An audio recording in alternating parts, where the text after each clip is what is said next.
Hi, welcome to my channel. Today we're going to be talking about the books I read in July. I can't believe it's August already. It's so crazy to me, but it's all right. We can move on and move on to the next month and to new books. So that's exciting for me as well.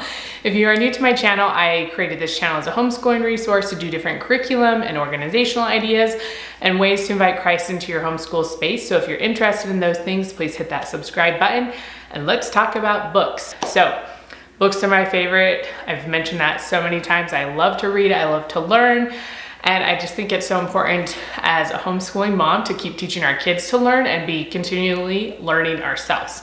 So I read 4 books this month.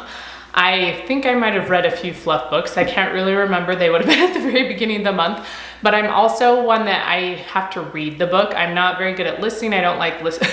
Again, that always just sounds funny. I'm not a very good listener, but I don't like to do stuff like on Audible or anything like that. I'd rather just read them. So sometimes I don't read as many books because it takes a little time to actually sit down and have time to read.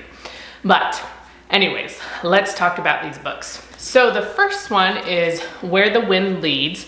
And I really, really love this book. This was our book club book for this month. We aren't meeting for book club, but I still have all the lists that were of books we're supposed to read for the year. And so I've been going through them, and I really love book club books because they're not books I typically read.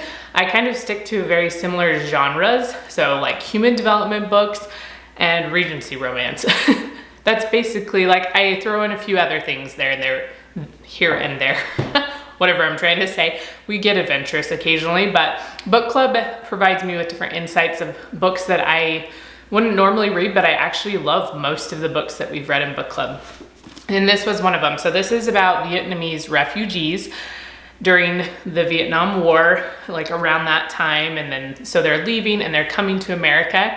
And it's such a beautiful story. And I just wanted to read this little part. It's in the very first chapter, but I feel like it gives a very good summary of what this story is all about. And then I'll share a few additional insights about it. But it says, we are Chinese by ancestry, born in Vietnam and raised in the jungles of America. I love too how it says jungles of America because you don't really hear that, just hear America described that way. But to some people, that's what it appears like. It's very foreign. So we arrived in this country with nothing but the clothes on our backs and unable to speak a single word of English. My family now holds 21 university degrees, including 5 masters and 5 doctorates from institutions such as Harvard, Yale, Georgetown, Stanford, George Mason. Hopefully my speaking gets better during this video because so far it's not been so great. Michigan and Arkansas. But in July 1979, my family lay half dead from dehydration in a derelict fishing boat jammed with 93 refugees lost in the middle of the South China Sea. So this goes through that story of kind of a little bit before when the author's father was a boy, and then it comes to their life in America and goes through the struggles here. Because even once they get to America, they still have tons of struggles. I think in a lot of our minds, it's like, oh, now they're in America, everything's fine. But again, they don't speak the language. They're still extremely poor. And it's just a very new culture to try to understand and get to know. But this book just shows, again, how powerful and amazing human beings are. All the different struggles they went through is just absolutely amazing to me. It does have some different trigger things. I don't remember for sure how intense they are, but just if sensitive issues really, really bother you, then maybe you don't want to read this book. But it's mostly at the beginning as it goes through them likely being Vietnam and their struggle to find a place, floating in the ocean because nobody will take them in and take care of them. So it has a few sensitive issues, but it also just shows how powerful human beings are and how powerful Christ is. So it kind of is the father and the family's journey to discovering Christ as well. And I really loved that. And something that this reminded me of is the importance of exposing ourselves and our children to other cultures. Let me explain what I mean by that. So when you go visit another place, don't do it just strictly as a tourist. That's fine to go and just be a tourist sometimes, but it's also really important to learn about the culture and the people. And I've traveled a few places as a teenager. I did service projects in Africa, and I taught English in China for 4 months. And those experiences have shaped my life. Whenever I kind of get down on myself and I'm just really struggling, or I think, oh, I want more clothes, or I want more this, or I don't have enough of this, you know, or whatever, and it just goes and goes and goes, I remember those experiences and those people, and it humbles me. It helps me remember that I have a lot already, and I am extremely blessed. And there's a lot of people that aren't, but they're still happy, and that's my favorite thing, that we can have very little worldly things, but still have so much happiness. And that's what the father in this story comes to find out, that, you know, he was very rich in Vietnam until everything got lost to him. And he realized that what's important is his family. And I love that story. And then it continues in America. He doesn't get to take really great jobs. You know, he doesn't speak English very well or anything like that. And so he takes these really horrible jobs that he hates, but he does it because he knows if he can work and keep his family fed and clothed and in a home, that his kids will have better opportunities. And so also teaching our kids the importance of sacrifice and providing opportunities for them to sacrifice. So I love this book. I'd highly recommend it. It's very inspirational, and it just helped me learn more about a culture I didn't really know that much about. The second book I read was Free Range Kids, and most of these books are somewhat older. They're not old. They're maybe 5 to 10 years old. Don't quote me on that, but that's about when I was looking at the dates as I read them. They're about in that time period. But so this one, I really loved it. It is hilarious and informative, and so it's so good. This is the lady who, I didn't really know much about this story, my husband did, but she put her son on the subway, I think he was 8 or 9, in New York, and just let him ride by himself, you know, because that's something he wanted to do. And she became famous for it because people were like, how could you do that? That's so dangerous. And so this book is kind of part of showing that it really isn't that dangerous to put your child on the subway. There's a lot more dangerous things. She said you get in the car with your kids every day, and that's far more dangerous than most things. You know, driving around is one of the most dangerous things that your kids will be exposed to. So putting them on the subway is not so bad. But the way she writes this book is just my favorite, because, you know, those inner thoughts that you have, that like inner person, as you think about things, you don't actually say them out loud. Sometimes you do. And it might get you in trouble. But she puts that into her dialogue in this story. So it just makes it a lot more funny and interactive, and also just shows that she's a human being, you know, and has her doubts, or has like, oh, this is kind of the general rule, but for my kids, it's not the rule, you know, just this really funny interaction. So I really like that part.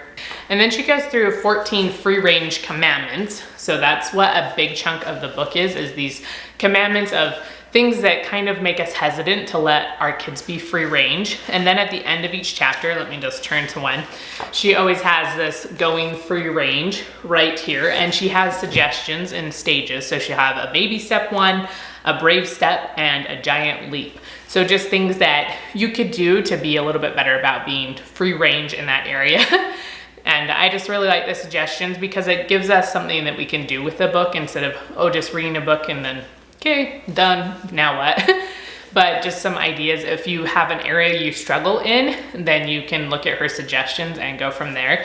She talks a lot how media is very it's in our life so much, and it shapes our thinking and makes us worry more. So one of her suggestions is to like turn off the news, because a lot of times they just show the worst stories, and those stories are very rare, and it's still like, it's sad and horrible. I'm not like demeaning it in any way, but when we see them constantly before us on all social media networks, it becomes bigger in our head, and we think it can happen anytime, anywhere, instead of just these very rare moments. And she mentions about how crime has changed very little over the past, 20 to 30 years. And again, this book is a little bit older. I don't know what current statistics are, but just how the crime rates haven't really gone up. They might have even gone down in America. This is talking about America. I'm not sure about other countries. And so parents have gotten a lot more protective of their children, and are just a lot more worried about letting them go out and play. Or even one of the stories was the mom wouldn't let her child walk from their front door to their mailbox at the curb, because there are so many things that could happen. And these are real, like these are a lot of worries. And it's stressful. There's already enough like normal life worries than having all these other little things that really aren't that big of a deal and happen very, very rarely. But that's just what we see in media all the time. So my kids walk down to the mailbox. Our mailbox is not at our curb. It's like down the hill, and it's still not a super far walk, you know, maybe 5 minutes, if that, depending how fast they're walking. But they walk down there and they grab our mail and they come back. You know, I don't let my 3-year-old yet go down, but I'll let my other kids go, and they have to cross a few streets and use the keys and make sure they bring the keys back. You know, so there are some risks involved. It's not huge, obviously, but some risks. And she also talks about how kids used to do a lot more. At very young ages, kids were expected to do a lot. You know, they had chores and responsibilities that they had to do. And nowadays we don't give them that. We're just so worried that we're gonna mess up our kids or that they're gonna get injured or hurt or something. So then we just remove anything that could possibly be a risk factor to them. But give your kids some chores to do. Give them some work that they have to do, and they're gonna complain. But if you're persistent and consistent, they will eventually do it, and it'll be part of their routine. My kids do their own laundry. They have for 2 years.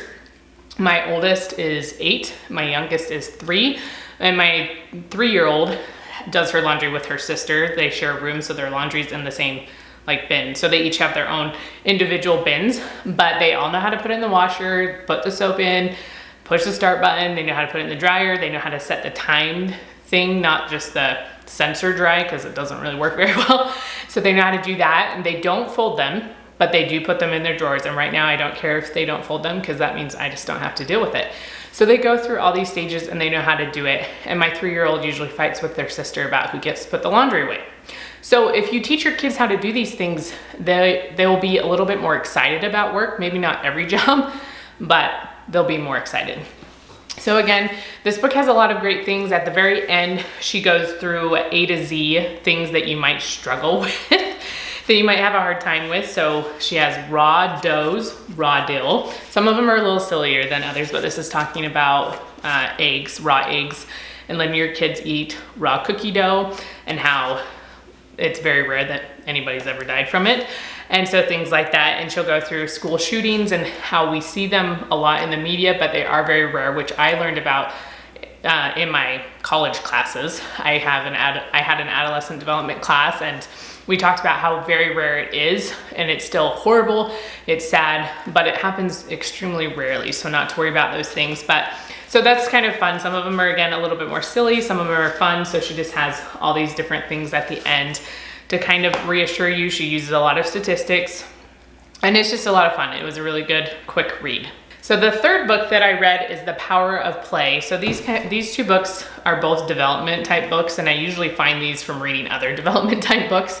And they overlap in some ways, because this one's talking about play, and Free Range Kids is talking about how we don't let our kids play because we're so worried. So they kind of have some overlapping research and stuff that they share a little bit. So that was nice to have something reinforced. But I liked this book. It was a little harder for me to get into it. I don't know exactly why, but once I did, I really enjoyed it. And he talks a lot about love, work, and play, and how every situation needs to have those kinds of things. Your kids need to feel loved. It needs to have some sort of work involved, but they also need to be able to have fun. And that's what creates this ideal child development situation. And so I really enjoyed reading through this book. It has a lot of basic human development ideas. So if you don't know a whole lot about human development, it really is good at teaching those things. Again, it's not a comprehensive idea of human development, but it gives some different basic ideas. And he goes through how play has changed over the years, and what is good for kids at certain stages of development, what they need.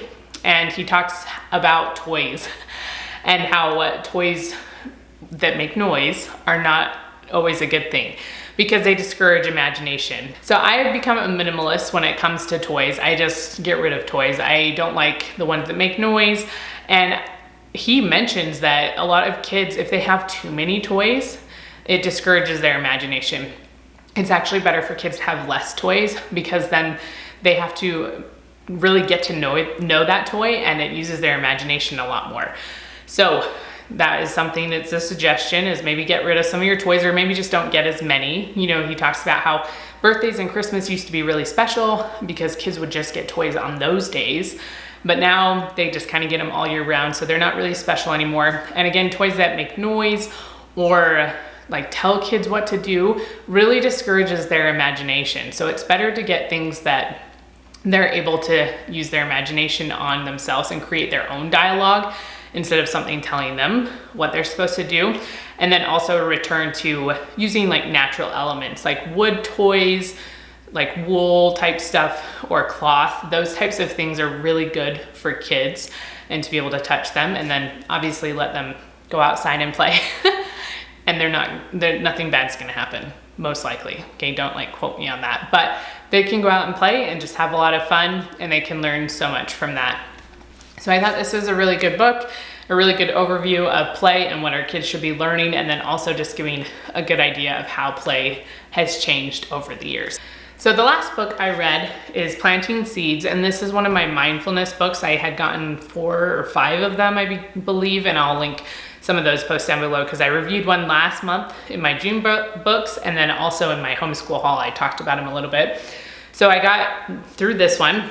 I actually started this one before both of these books, but then I had to like take a little bit of a break and then I came back, and it's a fairly quick read. You know, the pages aren't too bad, and then there's also just a lot of pictures and a lot of different activities and things like that. And this one also comes with a CD in the back. I haven't listened to it yet, but throughout the book, I don't know if I can find it, there's little bubbles that show this is what number on the CD you would listen to if you want to do it with the CD. So this book was hard for me at first just because it is, let me tell you how it is. It's, if you've ever gone to a new country, you've never been there before, and you're exposed to a whole new culture and a whole new type of people, and it's just kind of overwhelming. That's how reading this book is. It was just so different for me. It was learning about this new culture that I knew nothing about, because the author is a Vietnamese Buddhist monk. So Vietnam was a theme this month because, you know, this book, Vietnam, here we go. But so it was just a very different culture and religion I just knew very little about, but I ended up really enjoying it. There's a lot of really good examples in here, good mindfulness activities. And I feel like it caters slightly more to a group because the author has a like meditation center. He has one in France. I think he has some in other places as well. Is it France? Yes, France is correct. And so it kind of caters more to a larger group of people, but could be easily adapted to small groups. He has lots of activities for kids to do that are a little bit more visual, hands-on, as you're trying to teach them that eventually they can do these things more in their head. You could still write them down as an adult. But so he goes through all these different experiences. He has a lot of experiences from people that have been at his center, and they share their feedback. It's kind of like a retreat center, at least from what I understand, that people come or families come and visit and kind of go through this class or camp. I'm not really exactly sure, but I really ended up enjoying the book, and I learned so much about something I wasn't familiar with. And so that's something as well, if you want your kids to know a little bit about a different culture, I feel like this book would be good. It has some different stories in it. It has, you know, a little story about how, was it Buddha became Buddha? I think so. And so there's a lot of different things that just would help kids expand their horizons and learn about a culture that maybe they're not very familiar with. And it is a very like spiritual minded book. So as a Christian reading it, there's a lot of underlying themes that are very similar to Christianity. And so as you can see, as you study different religions throughout the world, there's similar themes that run through all religions.